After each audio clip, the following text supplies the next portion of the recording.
Welcome to the Athletic Performance Podcast, a conversation for all things performance related.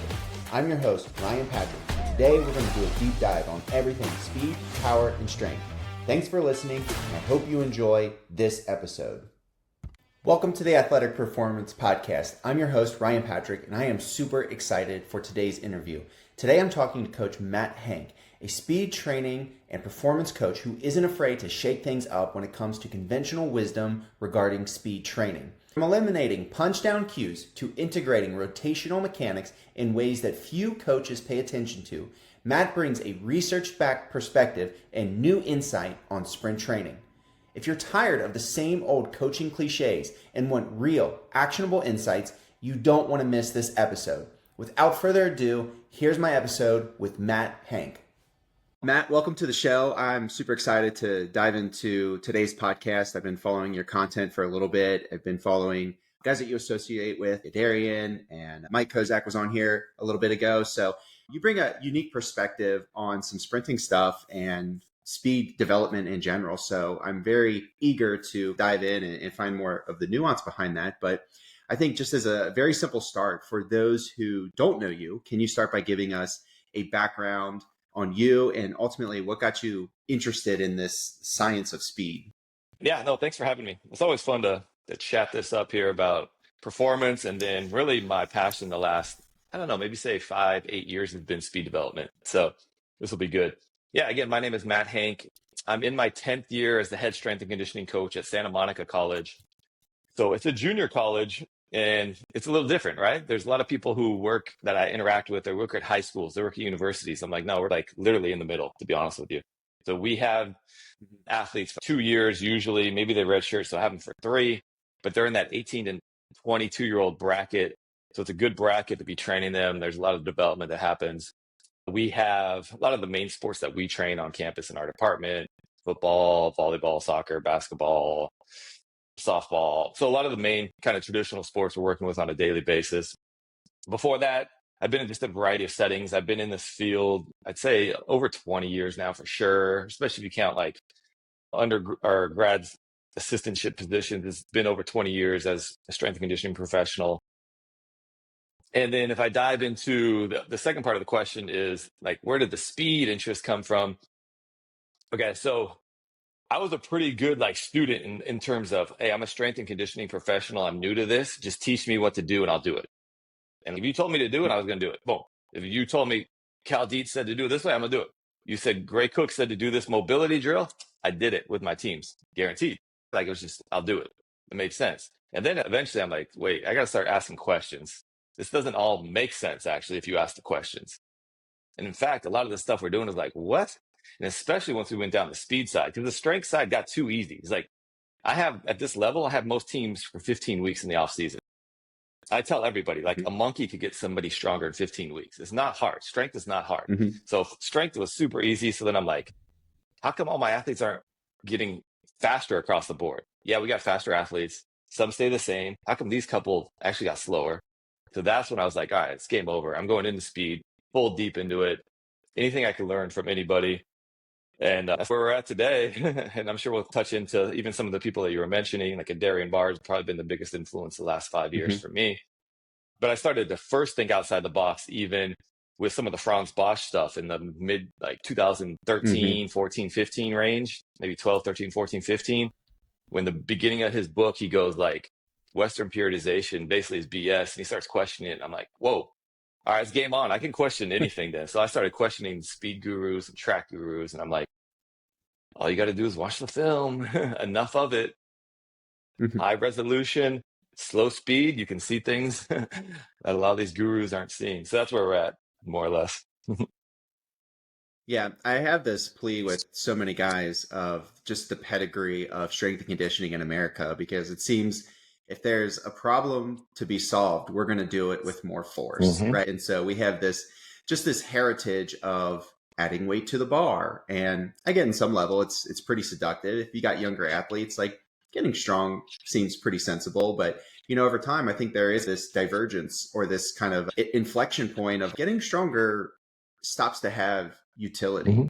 And so that kind of helps us kind of transition to this topic of speed. Right. And so you've been very vocal about a lot of the traditional sprint drills, the mock drills, A series, the cues for vertical posture, and this big front side emphasis as being not only maybe not the best, but possibly ineffective when it comes to the development of speed.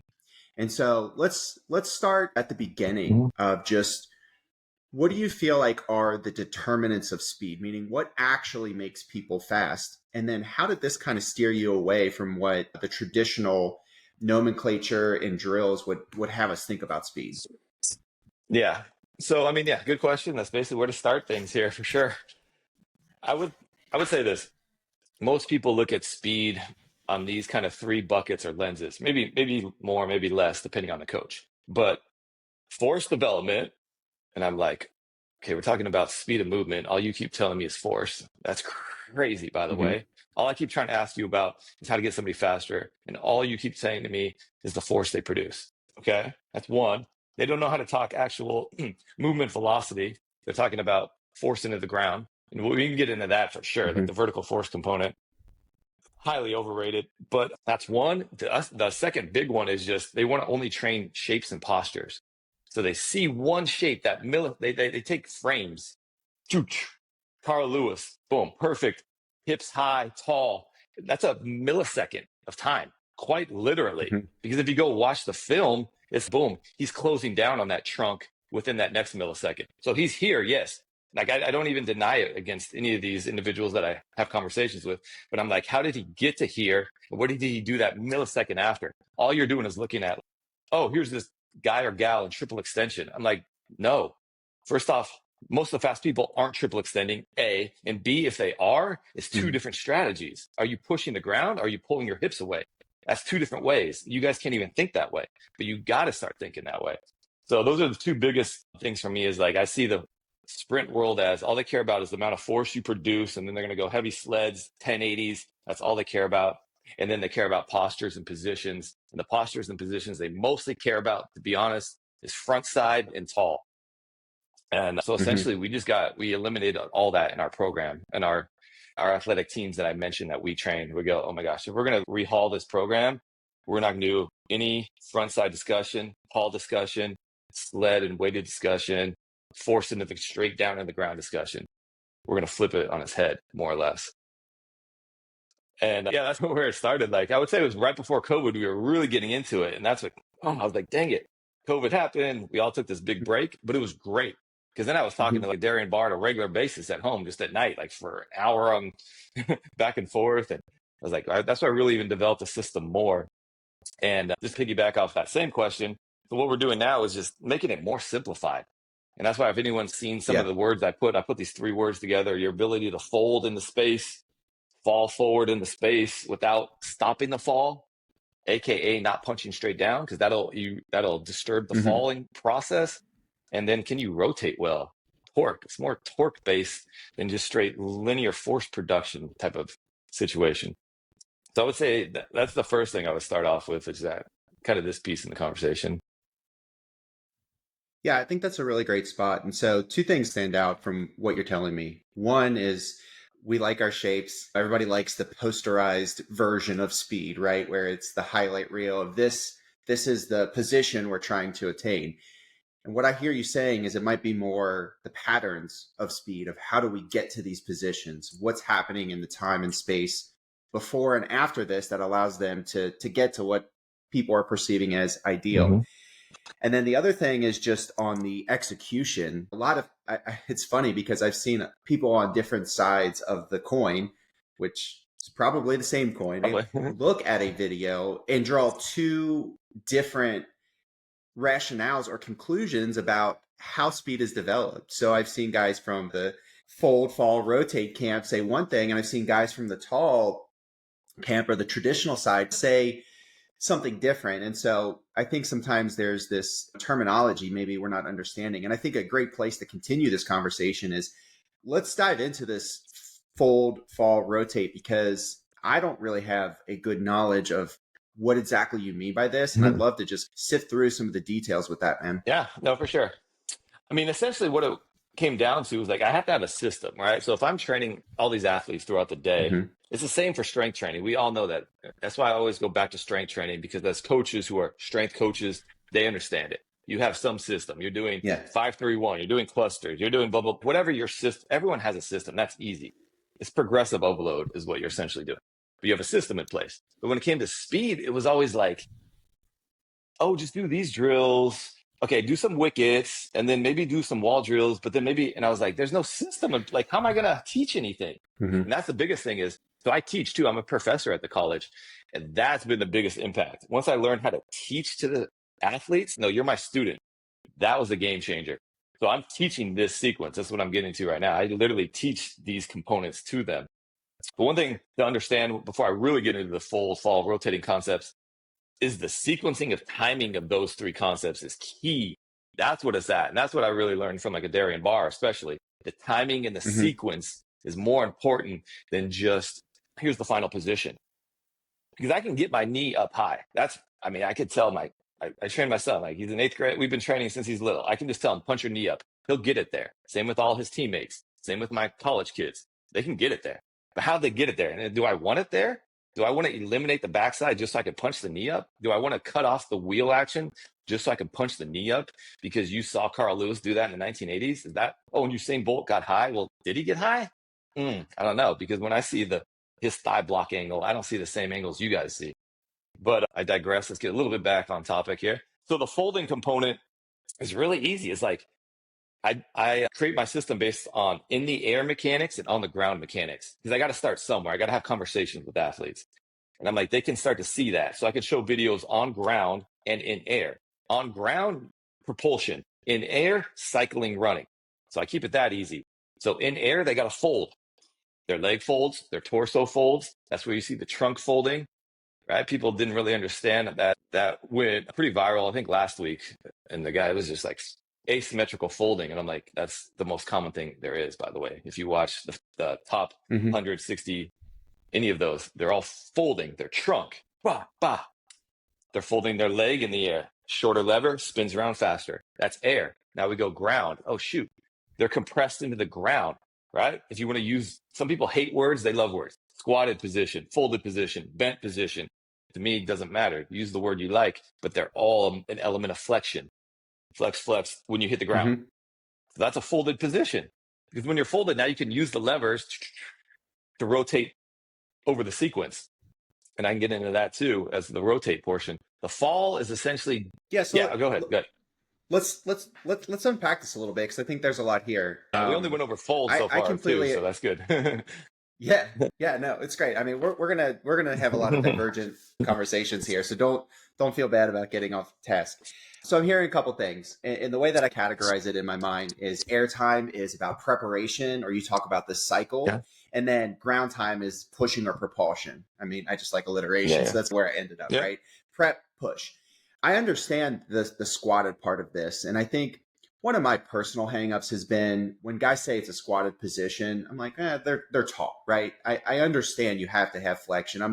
I've never coached anybody to be vertical like a 2x4 when you interact with the ground. Right. You have to have some element of loading through the system, and it's certainly going to beget some joint flexion. So tomato. I think we're in agreement there. But it's this airtime and this preparation, because I go back to what's becoming popular right now. And so I'm looking at like Ken Clark's research and thigh angular velocity and how fast these guys are not only attacking down to the ground, but how fast they're ripping that back leg through. Mm-hmm. So I'd like you to just unpack what's happening during this preparation phase just a little bit more, and maybe how you're coaching, cueing that, or drilling that even. Yeah. Let me get to that. But also one thing. So we all agree that on the stance leg, like you just said, everyone has a level of bent, flexion, and you just take out the word squat. It's fine with me. Bent, flexion. Mm-hmm. But then I would ask you, then why is everybody doing drills where it's a hammer and then it's a straight-legged landing drill? Why are all the A skipping drills straight-legged? Why does a B skip end up landing in a straight leg? Why do dribbles end up landing in a straight, flat foot straight to the ground? And why do your wall drills end up in a complete extended straight-legged position if you and I both just agreed that we land bent? That's the point. Like, it's just like I get everything back to common sense. I go like, You and I both, everyone agrees, like there's a level of flexion, but yet then we're doing all these drills where it's land straight legged on the midfoot. And I just go, Mm-hmm. who's running that way? My little kids don't run that way. My college kids don't run that way. Mm-hmm. And the elite sprinters that I've trained don't run that way. So I'm going like, who runs that way? Why? So, but then back to the second part, the in air was what you're talking about. So yeah. First off, Ken Clark, for sure. We have a good relationship. Didn't at first. There's a little inside there, but no, we have a good relationship. We talk about these exact topics, to be honest with you. And that's how I got on board with a lot of this. I was reading the research and I was like, but I don't need your interpretation. I want my own interpretation. That's how research works, right? Mm-hmm. If you're a researcher, you're going to go, these are the methods, this is the blah, blah, blah. These are the results. This is the discussion piece. I don't want to read your discussion piece. I want my own thought process now. So that's what I talked to even Mm-hmm. Ken about. I'm like, give me all your data and I'll come up with my own results because I'm an educated, intelligent person who thinks outside the box too, just like you. So I looked at that and I went, triangular velocity, very good. We need that. I agree with that. I trained in air speed mechanics. I said that, but how do we get it? I'm like, oh shoot, the backside's important. That's when you're starting to create the momentum of the swing leg to get to the front side. So if you just bypass the backside motion, we call it a wheel. You're cutting off part of the wheel. Even my middle school kids understand you can't get in a car if you only have half a wheel. Like you're not going to go anywhere. It's common sense. It's the same thing in sprinting. You cut off the wheel, you don't get 958. You don't get Christian Coleman's world record 60. You don't get it. You don't get Xavier Worthy's 421. I'm sorry. None of that happens without a backside speed to create the momentum to get to the front side. It's just common sense. If you're going to get fast speed on the front side, where did that speed come from? Hello. It came because of that quick shortening on the backside. And it's reciprocal in nature that the front side's extending, the backside's folding. We've been talking about that for so long. I mean, Darren's been talking about that for freaking 15, 20 years. Extending and folding on the back at the same time. That's what's creating this limb velocity. And then I love all the data because I'm like, perfect. You're telling me that triangular velocity is important. I know it's important, but now I'm understanding why it's important and how to get there.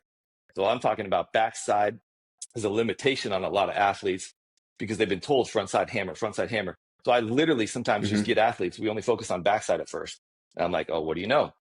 The wheel's spinning faster. So it's coming to the front side faster. Let it take care of itself. Then I can focus on front side eventually, but I don't at first, to be honest. I usually focus more on off the ground and backside. So kind of a long answer, but yeah. No, man. No, this is great. I love this because I have a couple thoughts that come to mind. So, number one, I feel like speed is still becoming, it's still in its infancy, right? It's becoming more and more common among practitioners. 10 years ago, not as many guys were talking about speed to the level that it is today. Sure. And so I think for that, there's still a lot of newness to this. So I think back maybe 20, 30 years when strength was first coming into the athletic world, we pulled from Olympic lifting, we pulled from powerlifting, we pulled from bodybuilding. And so there were just a lot of influences from those ideologies. And we had to sift through this. So now we got a more, I would say, comprehensive understanding of how strength training fits into athletic development. And it doesn't look exactly like a power lifter and it doesn't look exactly like bodybuilding or Olympic lifting. Now with speed, I think we're in this phase where a lot of the information is coming from the track. But we're talking in many cases, at least in my case, I'm talking about team sport athletes who, one, obviously have multi-directional concerns. So we're not even going to touch on that because that's a whole different ball of wax. But they're playing on softer surfaces. They've got different interactions with the ground, a boot, like a cleat or something like that. And so sometimes applying these track principles to an athlete that may need to have a lower center of mass and make a change of direction isn't always as clear as maybe we would like it to be. Now, with that in mind, I totally appreciate the need for backside. You can't have front side without backside. Hip extension is going to literally drive your pelvis forward in space. Like this is it's just basic like locomotive. It's basic locomotion. And you get a stretch on the hip flexors and you get this elastic recoil. So switching of the limbs, triangular velocity, whatever you want to call it. One of the questions that I have for you about this front side backside challenge, if you will, is that a lot of my, and again, I got a different audience than you, a lot of maybe athletes that are anywhere from 2 to 6 years younger. So very early stages of development. a lot of my team sport underdeveloped athletes, and maybe even some older team sport athletes, have a tremendous amount of backside, like I would say an egregious amount. And so for some of those reasons, I'm like, man, we almost need to just balance this a little bit more. Frontside drills make sense. But I don't know. I guess there's not really a question in there, but I'd like for you just to elaborate on this relationship Yeah. between the two, because you're not saying you don't use frontside drills. Right. You're just saying maybe not right away, but Right. fill me in, man. Yeah. I mean, we all are training humans. So, I mean, I know I get paid full time to train 18 to 20-year-old, 22-year-olds, but I've trained younger athletes for a long time as well. And because I've had these same discussions. So it's good because it's the same kind of bouncing point discussions I've had with a lot of other coaches. I don't see this tremendous backside that you're speaking of that a lot of other coaches speak of. I don't see that at all. Not to like get at this point confrontational with anybody because I just don't care, but I don't see it. What I do see is then their backside's too slow. That's what you're telling me actually right now. That's what I see. Okay. Because Mm. because you're seeing it in space and time, it's too slow. We're not good enough coaches. That's what I would say. And I'm not, again, not saying it to you, but I say it to these coaches. I do. I'm like, so No, you're not gonna offend me, man. It's okay. and then just hit me with the good stuff. so what do we got to do? We got to find a way. They probably are like, okay, so what are we doing though? We're probably teaching these young kids to push longer on the ground. Are you kidding me? You just told Mm-hmm. me, everyone told me they don't have enough strength because they're young kids. You're telling them to push longer and harder on the ground. You don't think there's going to be more of a delay on the backside? Of course there is. Let's get away from those mechanics. Let's get to the mechanics of get off the Mm-hmm. ground. So now we're talking a little bit more like reflexive in nature. I do a basic drill. I have it on a ton of resources. Like we're trying to tap into reflexes. Cross extensor reflex, one of the easiest ones. Okay, I'm a normal person. I'm Mm-hmm. walking. I step on a tack on the ground, something sharp. I go, oh crap. Okay, so one leg's in the air, obviously, because I'm walking. One foot's on the ground. It hits this tack in the ground, hits this sharp object. Oh my gosh, my nervous system senses it, pull it up fast. This one comes down automatically, rapidly down. Basic. We all learned that kinesiology 101. Okay, I didn't know what it meant back then, by the way, but I learned it. I was like, this is stupid. Why am I learning this? Now it makes sense. So now if I can start to evoke those reflexes, if I can pick up fast, this like slopping, it's a free energy, essentially. So we do drills where we get free swing leg on the front side. And I'm telling them picking up on the stance leg. So my comeback, my recommendation to a lot of coaches would be you're not telling the athletes to get off the ground fast enough. You're allowing the backside to be too slow. That's why you visually see it with your lens. But I don't think it's excessive. I just think their timing's off. You're allowing it to be too slow, and you're not teaching them to get off the ground and to fold fast. They don't know about that. They don't know about Mm-hmm. folding the backside, because if you fold the backside, it doesn't look as long in your mind too. With your lenses that you're looking at it with, they fold it fast. All of a sudden it starts snapping around quicker. There's about 3 problems that are wrong with traditional coaches that train youth athletes, because they all say the same thing to me. I've heard this now for, again, 8 years. It's not excessive backside as a necessarily like a huge problem. It's just you just got to tweak it a little bit. It's not, to me, it's not rocket science. Get off the ground faster, fold it faster, let it spin faster. Teach them that. Anti-pushing. You can't push, because when you push, it's just delaying it. And they're pushing these young kids. They're off on the Mm-hmm. timing, by the way. So if I say push to my young kid, even my kid's in 8th grade, I tell him push, he's already pushing too late in the process. If you tell him to push when the legs maybe before it hits the ground, the timings may be better, but they're not. They're hitting the ground and then they're pushing. Oh, what do you know? That's the slowest backside I've ever seen. Yeah, now their pelvis is tilting. Mm-hmm. And the pelvis tilting is not even necessarily a bad thing. Watch fast people. The pelvis tilts, but it's Mm-hmm. delaying. It's delaying. The timing's off. The sequence is off. It's too slow behind. So that's what I would say more than anything, is that we work on how fast you can get the backside around. And people aren't doing that, I would say, across the board, because I don't see that in any of the conferences I've gone to the last 20 years about speed of the backside limb. Okay. So, no, this is a really great point. So, I'm going to go back to some alliteration. You're saying the backside problem is not a range issue, it's more of a rhythm issue. Timing, sequencing, almost. Like they just don't know what to do. Yeah. Okay, so a young kid's starting basketball. He or she's okay at 3rd, 4th grade. They're like, hey, I want to put you on an AAU team by the time you hit 7th grade. We got to get to a shooting coach. We got it. The shooting coach is going to be like, Yep. this kid is trash. They're like shooting like this. They're just going to, they have to like, it's a motor skill. They're going to be in there. They're going to be like, hey, Mm-hmm. Steph Curry shoots at all these crazy, but he finishes the same. You could go here, here, here, but you finish the same. The hitting coach, they're working all these mechanics. Sprint coach has got to be the same thing. They're going to come in. It's going to get ugly a little bit when you come to me, obviously, but I'm going to refine that skill.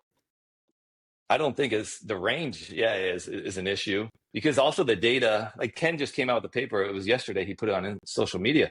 Mm-hmm. The Haven't read it yet, but I'm I don't getting think it. it's public per se, but the intro is team sport athletes don't get the same thigh height, the block, high thigh block position that track and field athletes get. So we've already known that, and that's Or should they? common sense.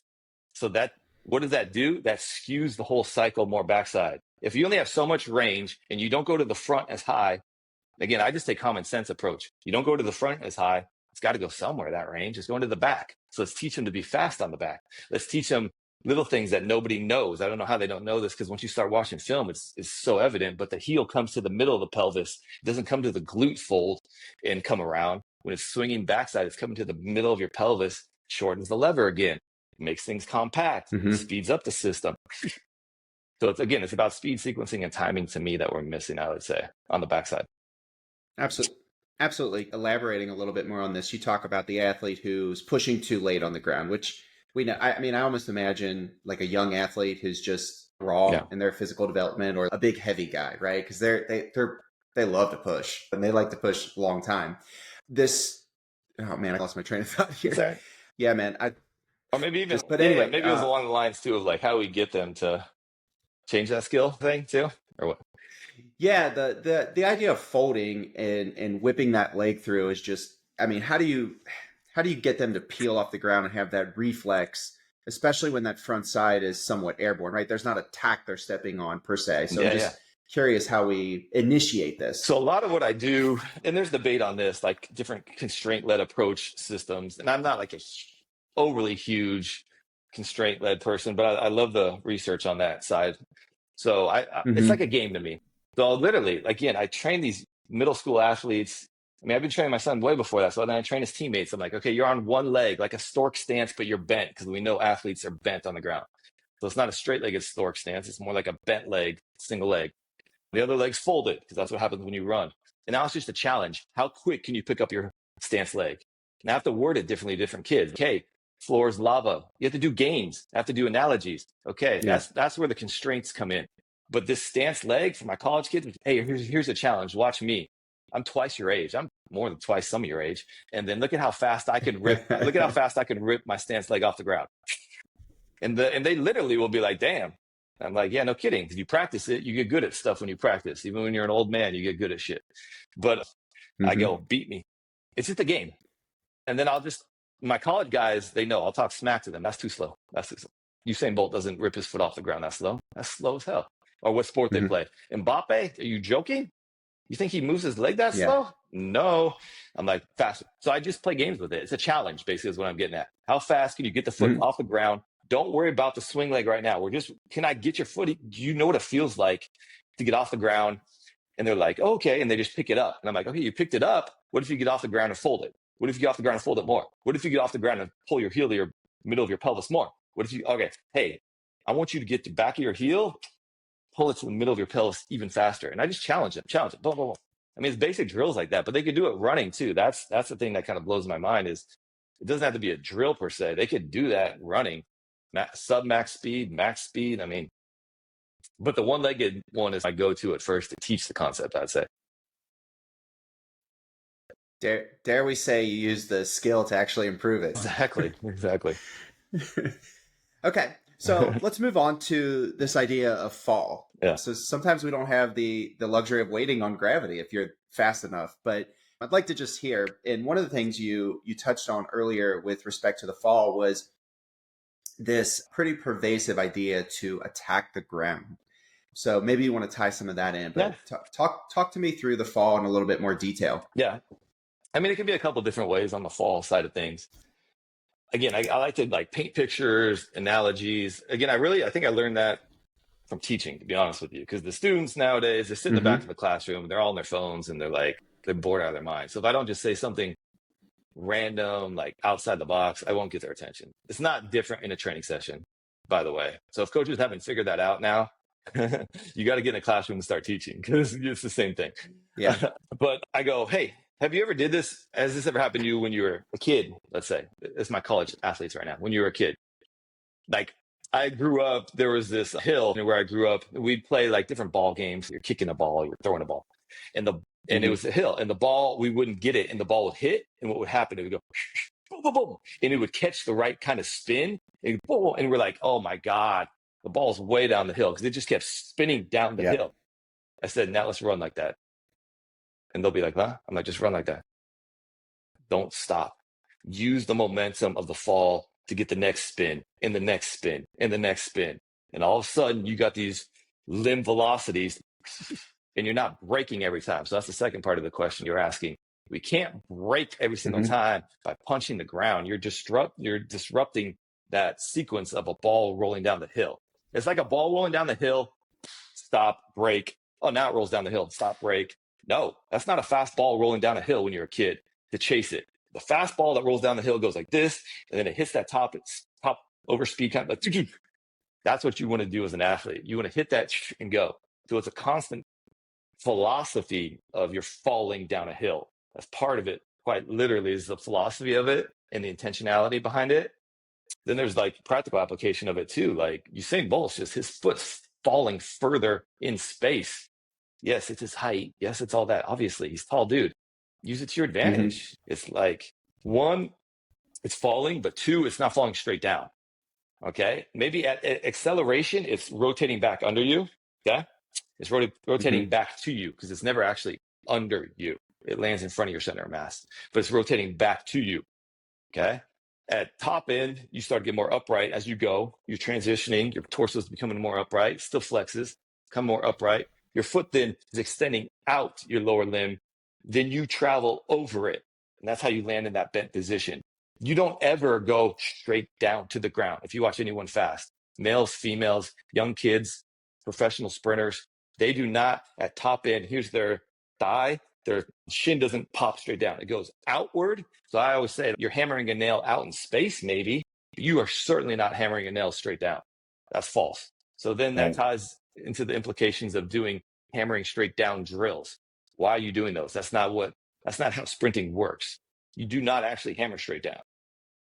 You technically extend out because the back leg is what? Flexing. It's reciprocal in nature. If the front side limb wheel is extending out, and we already know the backside limb is what? Folding and flexing into you. It's harmony, right? Hmm. It's yin and yang. It's so it's kind of a long answer, I know. But yeah, I'm gonna jump off of that talking point, I guess there. Oh, absolutely. I got a lot of questions, man. That's why I brought you on. Okay, so I'm trying to conceptualize this in my head. I'm obviously sitting in a chair and I can't get out and run right this second. Right. But I'm going to play with this later. Definitely. So when I think about falling, I'm thinking about almost literally just dropping my trunk ahead of my center of mass. Is that kind of the effect you're going for them to create? Yeah. I don't want to say a stumble, but No, stumble's good. this sense of urgency that they got to cycle fast. Yes, exactly. Stumble's good too. If I invoke a stumble into some of my drills, and coaches will be like, "You're crazy." I'm like, "Yeah, if you never felt a stumble, how do you know how fast it is?" Now, if you're a dad, you Well, I mean, just okay, go. what was it? Justin Fields, he ran like a 4.4 with a Yeah, yeah, stumble yeah, at his pro day or something yeah, yeah, yeah. crazy. Yeah. Because I use this example, but it's everybody in life. But as a dad, you're walking around. The kids are in bed at night. I mean, my kids are older now, thank God. But if I have a dog, it's a puppy, so it's the same thing. Puppies and kids are the same thing, by the Yeah. way. Okay, I digress. And Mm-hmm. their toys are out or something. It's dark. The kids are already in bed, and you're like walking to get some water at night, and you're like step on their stupid toys. You're either going to fall on your face or you're going to stumble. What happens on a stumble? Okay. We learned this in kinesiology 101. Also, I didn't think it meant anything. I was like, my professor's stupid and boring because you're teaching me about stumble reflex. Now I'm like, that guy's a genius because this foot it hits the toy, hits the rug, whatever. I'm stumbling. I'm either going to fall on my face or the opposite swing leg is going to rapidly swing to the ground at a Usain Bolt type of velocity, which it does, by the way, almost. I mean, I'm being dramatic, but you know my point. It rapidly retracts to the ground. Otherwise, I fall on my face. Hello? That's called sprinting. So you want to evoke a fall to a sprint. You get a free swing leg velocity. Almost is free. That's why I Hmm. don't teach all this front side. So much of it is free if you do it right, especially once you're falling forward with your mass falling forward. I mean, we've already see it all the time. Acceleration, you got to get out in front. So that's one of our main cues. You're chasing the logo. I'm getting out in front.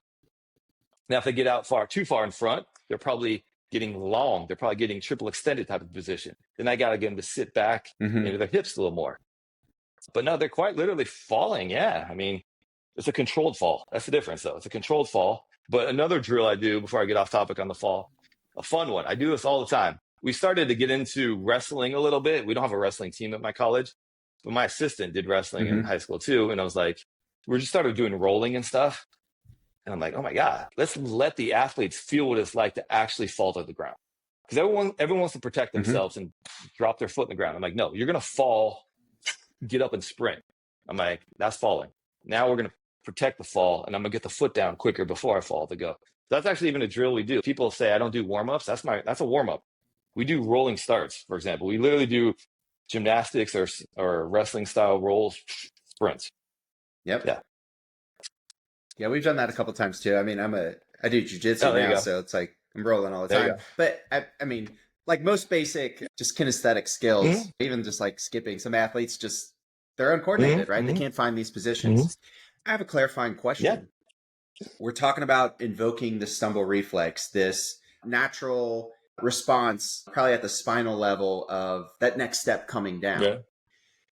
Some guys would coach, hey, if I work on retracting that lead thigh, then I get that swing leg kind of cross extensor reflex. What are your thoughts on that?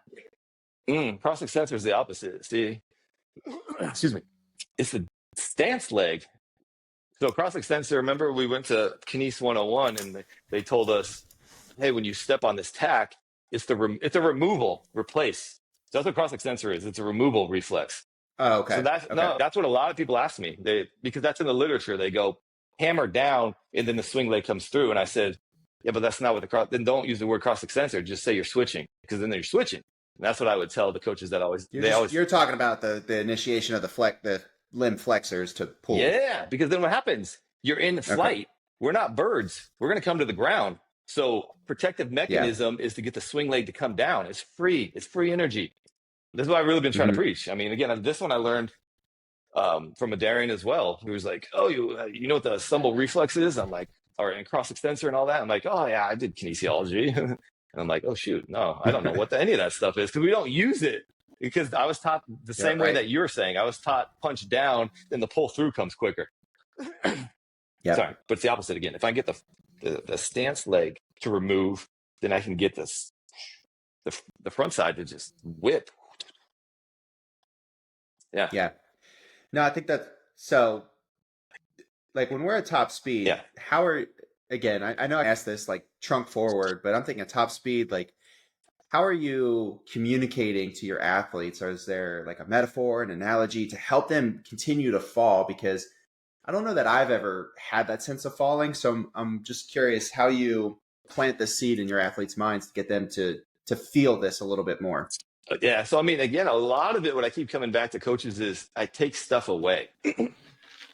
So if they don't even know, they come to, especially now, freshman comes to our college, he or she doesn't even know what hammer the ground drills are. They have zero context unless they did it in high school. Zero. Now they have context of rolling over the ground, rotating over the ground. And we haven't actually even really gotten to any of that yet, which is the rotation piece, about like a 1-2 combo that I call it. It's really like a 1-2-3 combo, the ankle, the shin, the femur. But excuse me. All right. One second. Excuse me. You're good, man. All right. Morning coffee. Now I'm good. All right. Shoot. What was it? Sorry. Just got off. We were just talking about your athletes coming in, feeling the fall. They don't know the feeling of punching the ground, the fall. Okay. Yeah. So that's one of them. If I don't even ever teach the punch down, that's not even in their mind. This has been huge for me. And I'm already giving the analogies of your ball rolling down a hill. I use Sonic the Hedgehog all the time. I'm like, here's what Sonic is. And then I've distorted the Sonic image. I Google imaged it, I copied it, and I played around with it. And I'm like, here's A cell, here's top end. Look at Sonic's legs go like this, and then they go like this. Stuff like that.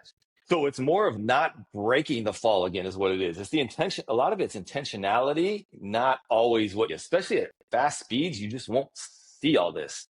Slow speeds, I can see it easily now. High Hmm. definition video, slow speed, I can see it easily. But high speed, with my athletes go, I can't always. So a part of it's I have to rely on them.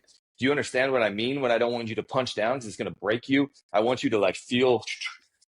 And like I said, we've already talked about like your shin doesn't go straight down at top end.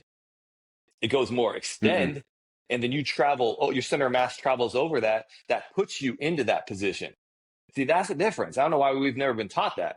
For some, maybe we have, but not in detail. We're usually taught at top end, punch down, and then you travel over it. Well, no, it's out and it's coming down while you're traveling over it at the same time. That puts you into that bent, semi-flexed position.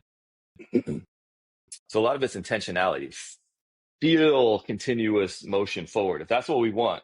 Like you said earlier, though, we have a lot of team sport athletes. You can't have too much of that because then you're going to hit a cut to a go. So if we're doing straight ahead, Hmm. fine. I'll let them know, hey, this is what it feels like. In your game, good luck. You always got to be ready, like even more bent. Yeah.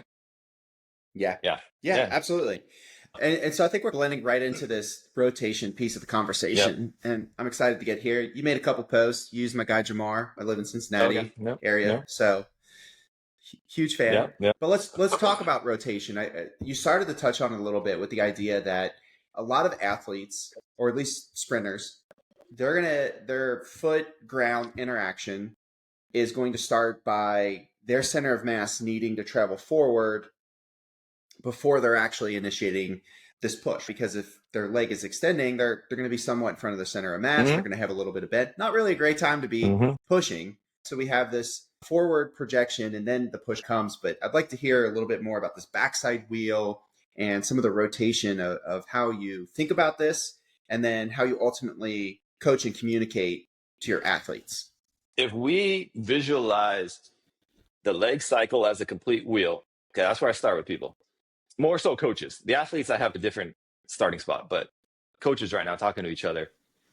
The leg cycle, I'm thinking of it as a wheel action. Okay. Now I know it's a tighter wheel Mm-hmm. during A cell and it's a bigger wheel at top end. So we both all agree on that, for example. We might not agree on A cell because a lot of people think it's a piston action and it's not, but that's fine right now. Let's get past that for a second. Either way, there's this relationship where the foot's on the ground, then it's off the ground, then it gets in front of you, then comes back to the ground. Mm-hmm. I personally think the best place to start A cell is on the ground. I go back to research. What's the research say? You're spending more time on the ground than you are in the air. What does the research say? Yep. At top end, you're spending more time in the air than you are on the ground. That's my system. And people question it. And I go, no, no, no. Common sense and research. So again, back to common sense and research. A cell, you're on the ground. Your foot is going to anchor to the ground. It has to. It stabilizes you. It's you in the ground, and that's it. That's where I really bought Mm-hmm. into Adarian's concepts because everybody else, it's gimmicky. What kind of sleds you're going to use? 1080s. What kind of water bags you're going to use? What kind of weight vest you're going to use? Are you going to have PVC pipes over your heads? No. In sport, it's you in the ground. That's it. Yes, you might have an implement in your hand. Mm-hmm. We're not getting that today, but your foot anchors. Your ankle has a movement to it. Top end or acceleration. It has a movement to it. It's not stiff and rigid like people say. Mm-hmm. There's a movement, there's a fluidity to it. You land on that, I call it like the speed or power pad to my athletes, like the transverse arch. The heel follows suit. The heel follows that path. Then the shin rotates forward. Common sense. Maybe on step 2, 3, and 4 of ACell, there's not a lot of forward rotation. There's more of a twisting action. Regardless, right now, if we're going to teach it, we got to go foot anchor, ankle movement, shin rotates forward. The shin has to stop at some point so that the thigh can rotate over the top. So it's literally a 1, 2, 3 sequence. It's the easiest sequence to learn in the world because it's what happens at top end and at A cell. Nuances for both, obviously, but it doesn't matter. It's the same 1, 2, 3 sequence. Ankle has to first anchor, then we have the ankle, shin, thigh. Boom, boom, boom. So when the thigh hits that last rotation, that is called max propulsion right there. It's not when you get on your Mm-hmm. toes. You already passed it. If you all you got to do is look into the research and read it. You're past it. You're past the maximal ground reaction forces at that point if you're on your toes. It's that exact spike of when the thigh rotates. That's that maximal spike in these force production type of numbers that people like to show, these horizontal numbers, these horizontal trajectory numbers. it's regardless if you get up onto the toe and triple extend or not. The triple extension is an outcome of your hips moving so far away from the fulcrum point, which is the ball of your foot. Mm-hmm. That's what triple extension is on the good people. The bad people is slow people. You're pushing away from the ground and you're physically trying to push the ground away to get triple extension. Okay, I'll take a breath for a second, or should I just keep going about how it relates to the backside? No, Okay. that's good. I can definitely jump in and Okay. answer some questions. So you mentioned earlier the idea of pushing the ground versus pulling the hips away. Yeah. So I think very, very practical in the weight room, right? If I do an RDL, I end up with knee extension at the top, but I didn't use my quads, right? It was by virtue of my hip coming forward that creates that extension through the entire limb. And so now taking this to acceleration, you're talking about thigh rotation, and Mm-hmm. I'm in my head, I'm thinking, okay, so as I pin the shin, Mm-hmm. it's dropped where it's going to Mm-hmm. drop, and my hip is extending, which is that what you mean when you say rotate? But don't even go up the chain that far yet. That's what I'm saying. So it's all Okay. it's all sequential based. And this is the cool part because now Yes. I can work with my athletes, and this is where I work with the elite athletes on this concept. I'm like, I need to tune up this part of your wheel, your ankle. It doesn't move the way I want. Your shin, it just keeps Mm-hmm. dropping. I'm like, that's not what fast people do. It drops and then it stops. Or yours doesn't even drop enough. Whatever. Or the sequence is off. Your thigh is the next piece of the sequence. I'm not even up at your hip, but the thigh is the femur is what's connected to the hip. So I don't think hip extension the same way. I think of it now as the femur rotating to create this hip extension, but I don't think, because then people get into hip thrusting action too much when they sprint versus the thigh rotating, Sure. which is a huge difference. You watch the fastest people, their thigh, doof, yeah, and then the hip extends the pelvis and the pelvis oscillates, which is great. That's why the neutral pelvis people, that makes no sense either. That's another topic. But the pelvis has different configurations on the backside and front side. Mm-hmm. But it's through this femur rotation that launches you into space, is how I take it. But I don't go up into the hips too much, because then I start to see too much of this, like the Uri banded drills in the gym, where it's just a hip thrust, a standing hip thrust. But I'm like, no, that's not how you run. You don't hip Mm-hmm. thrust into sprinting. You sequentially rotate into sprinting, more or less. Yeah, I guess I'm still trying to like decipher Yeah. for myself like what exactly is meant by this hip rotation, right? Because I'm with you. I don't know that the bilateral hip thrust is the action that I'm thinking of, because there's a difference happening, right? It's my hip is extending as my center of mass is progressing across my field of vision. So it's different than just like a Yuri where I'm just just getting funky with the band More and or just less. hip pelvic thrusting. Let's Mm-hmm. say, and again, this is where it gets tricky, because like step 2, 3, and 4 of ACell, there's not a ton of this drop. It's micro, and it actually Okay. has a ton of twisting action, but there's drops still. There's shin angle change regardless. This is more just a general perspective. Shin drop, it has to stop at some point. Your thigh, though, was still back here. Yep. You're loaded through you're seated back into your pelvis, which you want to do because you're loading the system really, really well. You're putting like a pre-stretch too on all Mm-hmm. these posterior muscles. Now this femur, boop, and then this thing, doop, it bends and keeps going. It's literally like shin drops, femur's back here. It rotates over this fulcrum point. Whoop, Yeah. this is it. And one side has more femur rotation than the other usually too. That's another day, the asymmetrical aspect of it. But the idea is, okay, because the main difference is this. It's a timing issue. Okay, it's a sequence. Boom, boom, sequence. Yep. What people do that aren't as good at sequencing, they go like this. You know what I'm saying? They go together. And you'll see that. I have videos even of like when DK Metcalf ran down Buda Baker 2 years ago, and it was like the 100-yard sprint. So we're talking a different sport. Oh yeah. NFL, we're not talking track and field. And every single time, DK, boop, boop, and then eventually Buda Baker went like this. Isn't that his name? Baker? Buda Baker? Yeah. He went like that every time. Yeah. He didn't have sequential pattern by the end. Maybe fatigue, neurological, maybe he wasn't taught. I don't know. But all I saw every time, DK, doot, doot, and the dude he's chasing started to move as one unit. He didn't have a sequential pattern to it at all. And you can see it in track and field too. It's just that like the top athletes are pretty sequential based. I mean, if someone's, yeah, I mean, if someone's running a 9.9 and someone's running a 9.93, I mean, geez, it's going to be hard to see that nuance, to be honest with you. Yeah.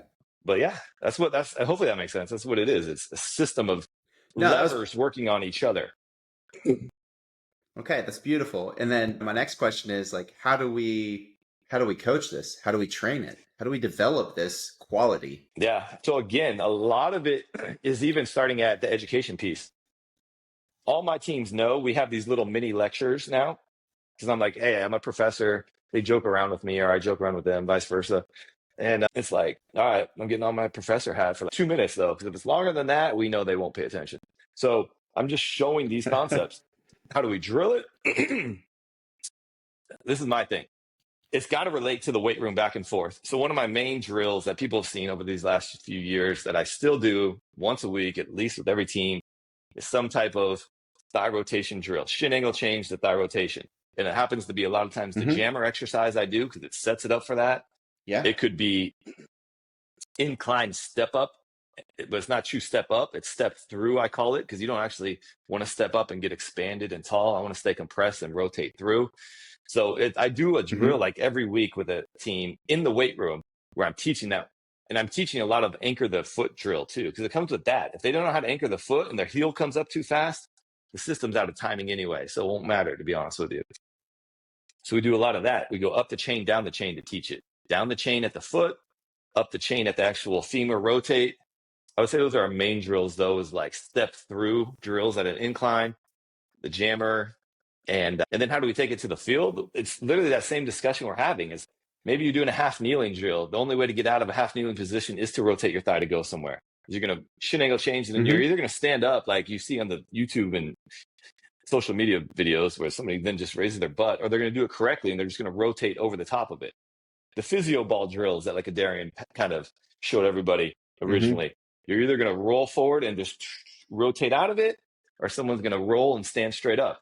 And that one's so easy to see too. Then we can have talking points to my athletes. No, our point is to keep it rotating this way. I'll say this way on the screen because I'm running that way. I want to keep everything rotating that way.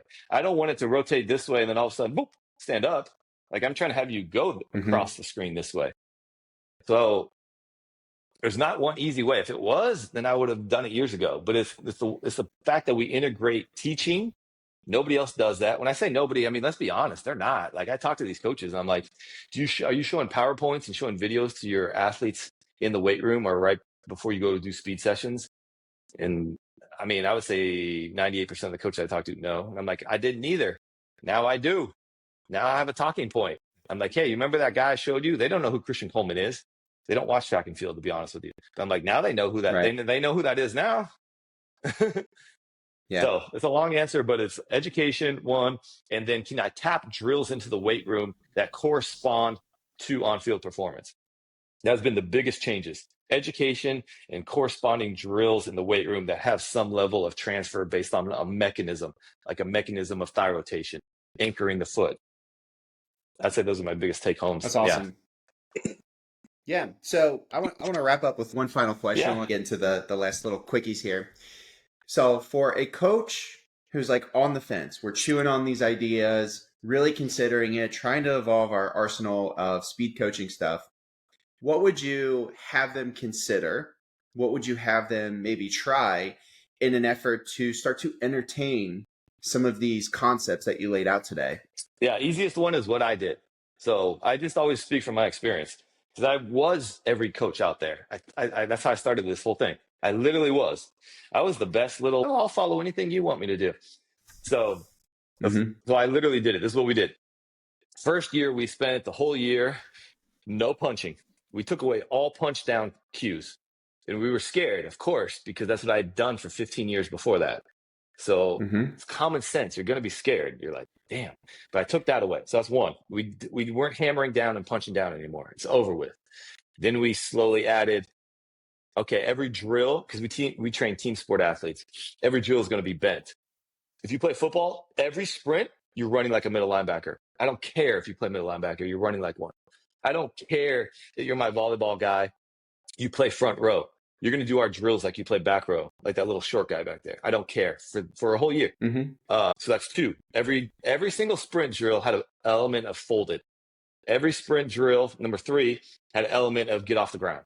So that's where I would start people. One, eliminate drills and language. We did that. So then we didn't have to have that discussion anymore. Because I used to have that discussion, like the football guys especially. Hey, man, Coach Hank, but my trainer's telling me this, this, and that. Discussion's done. We don't have it anymore. We literally don't. Maybe they say it behind my back. I'm sure they do. But they don't say it to my face anymore because it's done. We just don't talk about that at Santa Monica College strength and conditioning, punching down, hammering down. We just don't. Mm-hmm. And then, like I said, staying bent, every single speed agility type of drill you do, you're in an athletic stance. So you're loading the levers, you're loading the system, and you're creating the fold. And then 3 was we just for a while only cared about, can you get off the ground? And then it started to create the backside quicker. Even during ACL, it started to get and come to the front faster. So that's the 3 places I would start people at. Okay. No, I think that's really valuable. I'm going to go play with it today, see how it goes. I'm slow. I'm old too. Yeah, there you go. And there's common sense too. Those are easy ones because every athlete knows athletic stance. Or you teach it to them. Mm-hmm. It's a teaching point, which is great. The younger ones, if you're talking about younger athletes, we know some of them can barely get into those athletic positions. Awesome. Teach it to them over and over again. You know what I'm saying? Mm-hmm. Like, I don't know. To me, I always go back to common sense. What's the most common sense? What's the most okay. Let's do it this way. Yeah.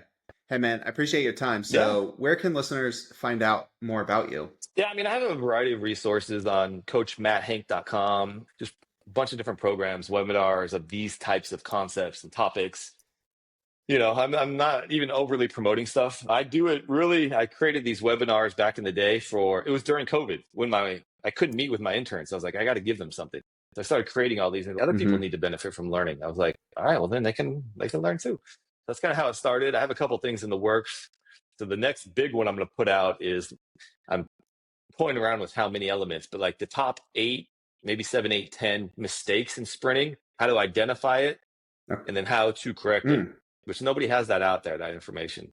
So that's my next one I'm working on right now, is trying to find a way to, and it's for me, to be honest. I'm selfish. I'm creating my own system, but I just then put it out to other people if they want to purchase it and use it too. So that's a big one that I'm going to do put out on my website soon. And then social media for sure. People can reach out to me. They can DM me. It's coach_Matt_Hank. You know, people reach out all the time and ask good questions, and then they ask some pretty bad ones too, which is cool. Yeah. Well, I know you're social media. I've been on that quite a bit. It is a wealth of knowledge. So I encourage a lot of people, if you have questions about that stuff, go and visit that. I'll make sure I link that in the show notes. Cool. But Matt, it's been an honor, man. I appreciate you coming on, elaborating on these concepts, carving time for me. It was a great honor to have you on, and thank you so much. Cool. Yeah. Thanks so much. Like I said, it's always fun to talk shop. So I like it. Yeah. All right. Take care. Yeah. Man. Thanks so much. Okay. If you enjoyed this episode, please remember to rate and review us with 5 stars only. Then subscribe so you can get all the latest updates.